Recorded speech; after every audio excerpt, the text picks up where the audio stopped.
Buenas tardes, nuevamente les doy la bienvenida a mi canal, en esta oportunidad para hablar una técnica muy importante a la hora de poder desarrollar una historieta o un cómic de los que figuran en los diarios y las revistas, o incluso también un manga japonés, los libros ilustrados, que tan populares se hicieron, sobre todo en los últimos 20 años, acá en esta región, por lo artísticos que son y por las historias que cuentan, y por la elaboración de sus personajes que son sumamente complejos, la estética detallada y las líneas sensibles que también se manejan en esa clase de ilustraciones.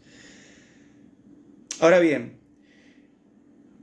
en las últimas actividades, para poder hacer una historieta, les estuve explicando que se utilizan los planos de encuadre, que son la planificación previa de cómo mostrar al personaje o desde dónde, si de cerca, de lejos, de los costados, al detalle, si quiero mostrar el paisaje, porque la historia se cuenta principalmente desde la imagen, más que desde lo que se narra o los diálogos que aparecen escritos.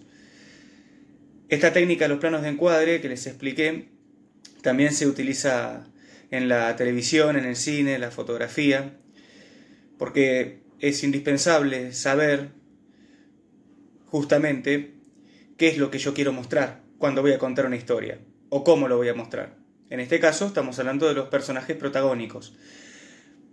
Pero el código técnico de las historietas es justamente la representación visual de los distintos tipos de diálogos, pensamientos, gritos, sonidos que se tienen que desarrollar en la historia. Ahora, en la televisión o en el cine tenemos audio, nosotros vemos la imagen, pero también podemos escuchar a los personajes, los escuchamos cuando hablan, escuchamos la música, escuchamos los sonidos, los efectos especiales. En las historietas eso no lo tenemos, solamente podemos ver, pero no podemos oír porque está impreso en una hoja. Entonces, los dibujantes, ilustradores que diseñan las historietas usan siempre el mismo código, que cuando ahora lo empiece a ejemplificar, seguramente muchos de ustedes ya lo habrán visto en alguna ocasión. Para empezar, el más utilizado es el globo verbal, lo que se llaman globos verbales, que yo acá lo ilustré de manera muy simple para que se pueda ver en el video, que son personas hablando en tono normal, ni gritando ni susurrando, solamente están hablando. ¿Y qué es lo que yo tengo que hacer? Primero escribo el diálogo. El primer paso siempre es escribir. Un diálogo corto, simple, no tiene que ser demasiado complejo. Pero primero hay que escribir para que se aseguren que se lea bien y que las letras sean prolijas. Escribo y después cierro lo que escribo con globos. Justamente por eso se llama globos verbales. Un globo que contiene el verbo, o sea, la palabra. Siempre se arranca de arriba hacia abajo en un diálogo, para que se articule bien, para que se entienda. De hecho, muchas veces ustedes habrán visto que hay memes que son difíciles de leer porque no está bien articulado el diálogo. Porque mezclan las palabras, mezclan las frases, no se sabe quién habla, quién contesta o quién termina la conversación. Para asegurarnos que esto se pueda leer bien, siempre se arranca de arriba hacia abajo, como una escalera que desciende. Hola, ¿cómo andás? Con sueño, le responde.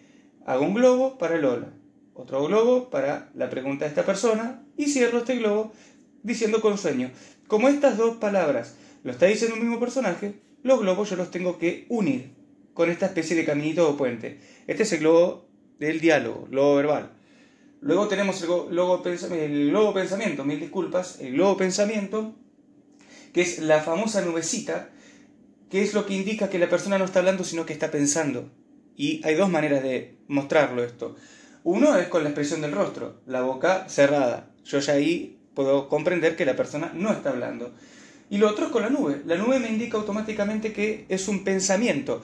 Se puede escribir o se puede dibujar. En este caso, yo dibujé que la persona está pensando en comida. ¿Sí? Una hamburguesa, una gaseosa, papas fritas atrás. Está pensando en comida. Podría haberlo escrito, pero yo decidí dibujarlo con símbolos muy simples. Lo acerco para que se vea bien. De todas formas, las fotos las voy a subir al Classroom para que las puedan observar. Acá tenemos dos ejemplos nuevos, que es con lo que vamos a cerrar esta primera actividad de código técnico de las historietas, que es la voz en off y el tono alto de voz. La voz en off es cuando yo leo a la persona que está hablando pero no la puedo ver. Es como si en una película quien habla no lo enfoca la cámara. Siempre y cuando yo no pueda ver quién habla, es una voz en off. Hay dos maneras de hacer la voz en off. Una es, por ejemplo, que el globo verbal apunte, en este caso un celular, podría ser un teléfono, o una televisión, una radio, o puedo dibujar a una persona hablando por teléfono, y el diálogo tiene que provenir del teléfono o desde afuera del cuadro, que yo no pueda ver quién está hablando. Ahí es la voz en off. Yo no veo quién habla. Puedo leerlo, pero no verlo. O sea que yo podría haber apuntado la flecha hacia afuera de la hoja y hubiera estado bien. O apuntándola al celular, porque yo no puedo ver quién habla, pero sí lo puedo leer. Hola, sí, dale, contame qué pasó, es lo que dice este diálogo. El último ejemplo, bueno, también seguramente lo van a reconocer con facilidad porque se utiliza y mucho, sobre todo en las historietas, que es el tono alto de voz. Es la expresión de cuando una persona está gritando, y yo tengo dos maneras para poder representarlo. Por supuesto con el gesto de la cara, gritando, la boca abierta, la expresión es en este caso muy importante. Después que las letras se pueden remarcar y hacer grande porque está gritando, yo remarco las letras, signos de admiración, y sobre todo, más que un globo, es esta estridencia, estos pinches, como un serrucho. Me indica la explosión del sonido del grito de la persona. Lo enfoco de cerca, ahí tienen la voz en off, apuntando a donde yo no puedo ver al personaje, que es en el teléfono, y el tono alto de voz, el grito. El grito siempre tiene que ser bastante concreto, no hace falta escribir demasiado. Luego voy a subir al Classroom ya un trabajo terminado de cómo podría quedar esta actividad. El primer ejemplo, globo verbal.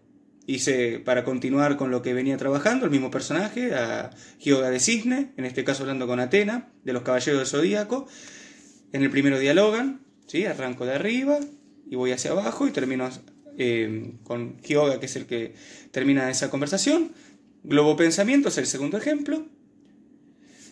El tercer ejemplo, la voz en off. En este caso yo apunté hacia afuera, leo lo que dice Hyuga, pero no puedo verlo, porque el globo apunta hacia afuera. Y el último es el tono alto de voz, o sea, el grito.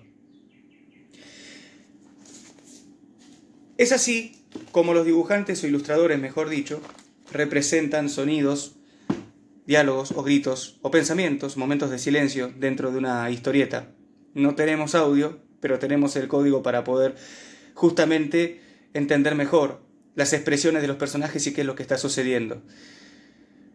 Espero que la explicación haya sido clara, que se entienda bien, pero como en cada video yo les digo y repito, abajo está la caja de comentarios, o si no, a través del Classroom, cualquier duda o problema que les presente este trabajo, esta actividad, saben que cuentan, estoy a total disposición para poder ayudarlos en lo que esté a mi alcance. Muy bien, lo voy dejando en este punto y sin más que agregar, lo dejo para la próxima. Hasta pronto.